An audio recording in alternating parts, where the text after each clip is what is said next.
The Outer Worlds is finally here, and it is oh so good. Since the second it released, I've been diving deep into the early part of the game to find tips to help you get a head start. The first thing I recommend everyone do is to search everywhere for loot. Behind every single door, if it's got a lock on it, find a way to hack into it.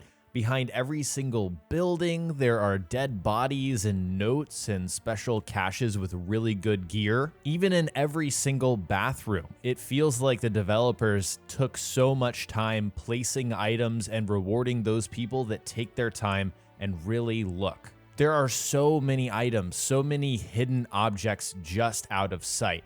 Some particularly tricky places I found were underneath beds and countertops. Those are places that you normally wouldn't look, where there are plenty of items. And also on shelves. That's another place where things aren't as easy to notice, but it absolutely pays off once you find these items because most people won't. If you go into the first few hours with this mindset, you'll find so many consumables, so many weapons, and a lot of armor to help you early on. Stuff that you're not going to upgrade for hours. Keep your eyes peeled on desks and tables because a lot of NPCs will leave notes around that give you extra context for whatever's happening in their situation and unlock extra dialogue paths. I can think of several times where because I searched for something, it unlocked a new path and a dialogue option with a character that made a difference. The skill system can feel very overwhelming when you first start the Outer Worlds. There are so many options and it's hard to know what to go with, especially at the start of the game. But after several hours in the game, it's pretty clear what's best to grab early on. First, I'd recommend the stealth category because it gives you bonuses in sneak, hack,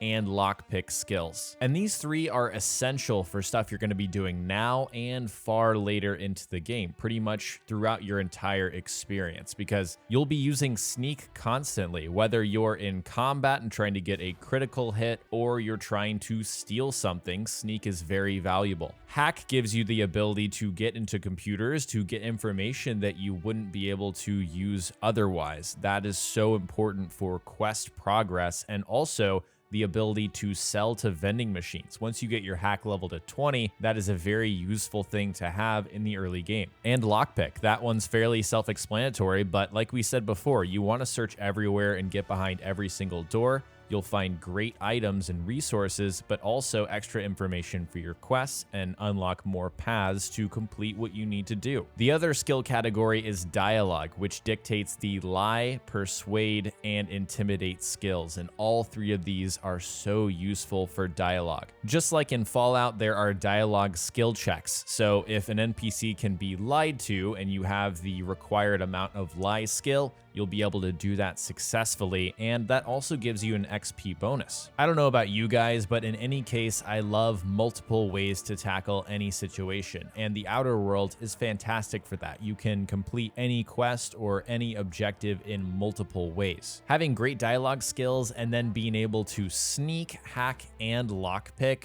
are going to give you the tools necessary to do all of this in the early game. So I'd highly recommend you check out those skills. My next tip is to talk to everyone. NPCs in the Outer Worlds all have something to say. They're all interesting and almost all of them serve a purpose. They will talk to you, they will give you information that you need for quests if you choose all of their dialogue options. The way I like to think of it is the writers wrote these lines and the voice actors acted them, so you should give the time to talk to these people and hear what they have to say, because it's going to be worth it for you. Another thing I've taken advantage of when talking to NPCs is to make sure that I have gear on that boosts my persuasion or my general dialogue skills. Like we just covered, if you invest in those dialogue skills, then you'll be able to choose these options that will benefit you in quest lines, make things easier, skip steps when possible, and reward you with bonus XP. So anytime you see lie, persuade, charm, or intimidate, choose those options and make sure that you've got that gear on that enables you to do that. My next tip is to steal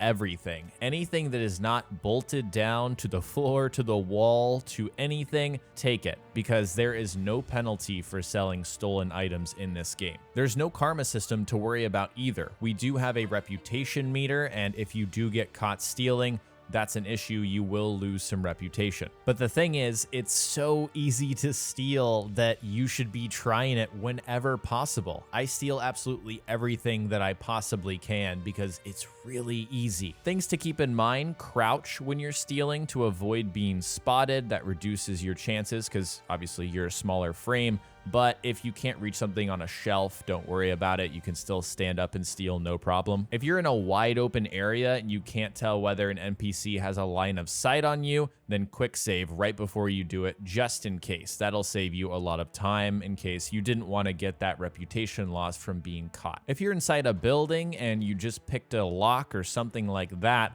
and people are constantly coming in and out, all you need to do is manually close the door. Make sure you are cutting off that line of sight. Once you cut off your line of sight, no one asks any questions because there are some restricted areas, but not early on in the game. You can go wherever you want. You can go upstairs in a general store, for example, and steal everything from that guy because no one asks any questions. So why wouldn't you do it? The answer is that you should. After you've filled up your inventory with all of those stolen items and want to sell them, make sure you're putting on clothing that might boost your ability to get better prices at vendors. We talked about skills earlier. Now let's shift our focus to perks. There are a lot to choose from the start, and that can be intimidating just like the skills were. But there are some that really stand out for me that I think will be more useful to you than others in the early part of the game. For combat, I would suggest grabbing Slow the World, which increases your tactical time dilation TTD ability duration. Just like VATS feels when you start a new game of Fallout, unless you've invested heavily into agility,